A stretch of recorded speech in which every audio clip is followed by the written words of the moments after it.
What if the quietest kid in the room wasn't empty inside, but carrying something powerful no one ever thought to ask about? For most people, silence is just the absence of sound. For Eli, silence was a shield. From the time he was small, Eli didn't speak much. Not because he couldn't, but because words felt heavy in his mouth, like stones he didn't know how to place. Teachers called him withdrawn. Classmates called him weird. Some didn't call him anything at all. Eli learned early that the world rewarded loudness. The kids who raised their hands, the ones who talked fast, joked easily, filled every space with noise. Eli didn't fit there, so he learned how to disappear without leaving the room.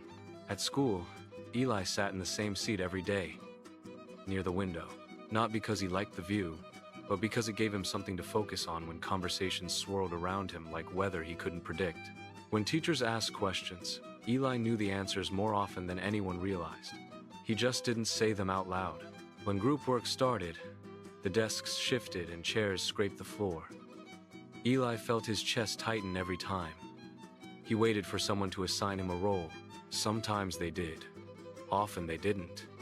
He became the one who held the paper, the one who nodded, the one people forgot to look at.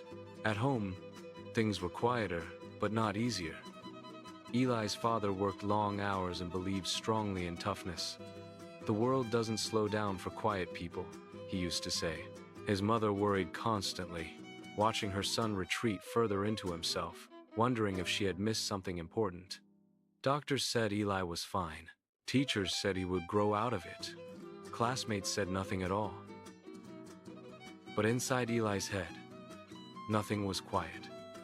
His mind moved constantly, patterns, connections, images stacking on top of each other.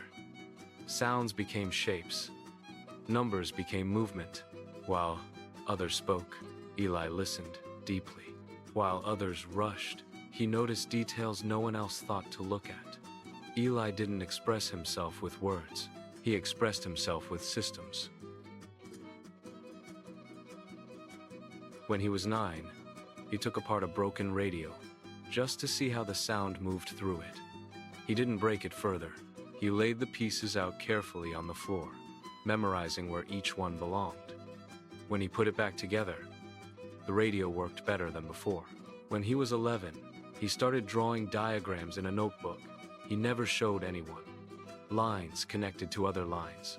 Small notes filled the margins. It didn't look like art. It looked like thinking. At school, none of that mattered. What mattered was participation, presentations, speaking clearly, confidence. Eli had none of that.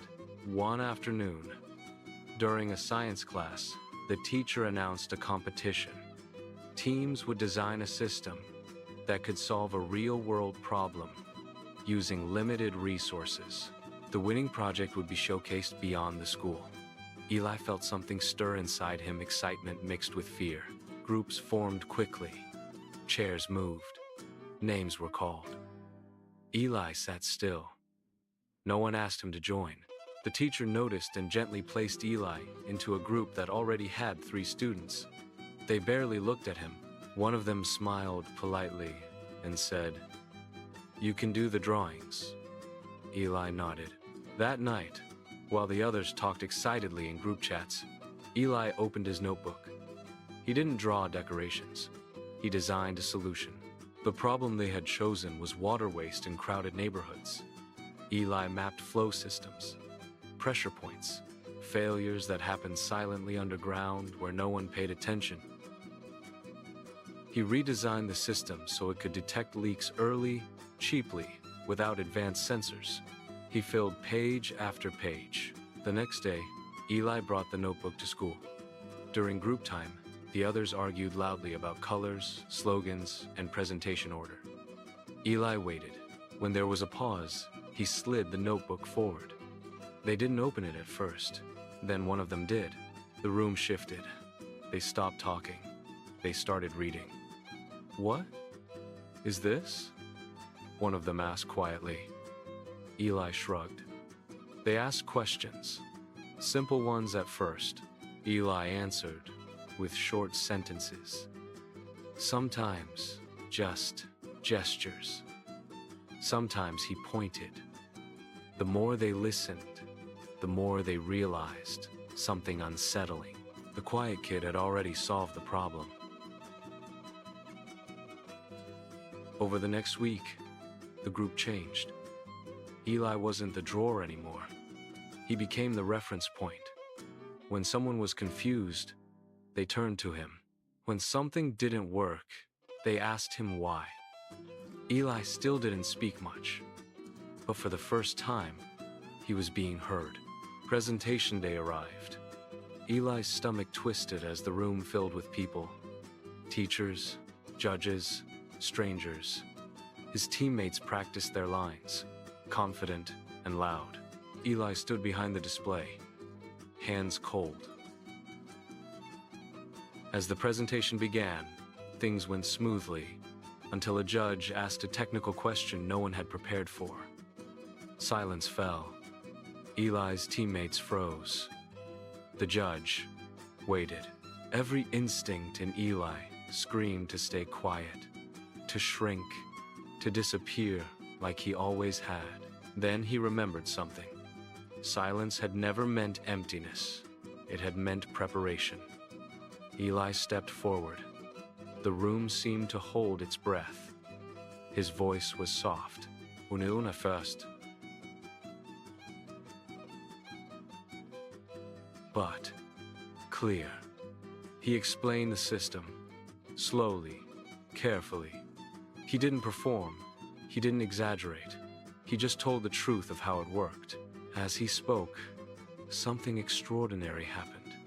People leaned in. Not because he was loud, but because he was precise. When he finished, no one clapped right away. They stared. Then applause filled the room, stronger than anything before it. The project won. Not just the competition, but attention beyond the school. Engineers asked questions. Educators wanted to understand how the solution worked. Eli didn't suddenly become talkative, but he became confident. Over the years, Eli learned that communication wasn't about volume. It was about clarity.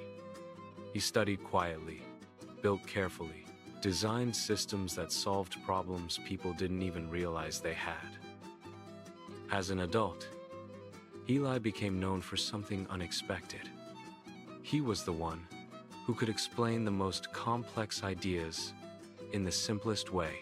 The world that once ignored him now waited for him to finish speaking. At a conference years later, Eli stood on a stage, calm and steady. He paused before speaking, not out of fear, but intention. He looked out at the crowd and said something that stayed with everyone who heard it. Silence isn't the absence of thought. Sometimes it's where the deepest thinking happens. Eli didn't shock the world by becoming loud. He shocked it by staying exactly who he was, and showing the power everyone else had missed.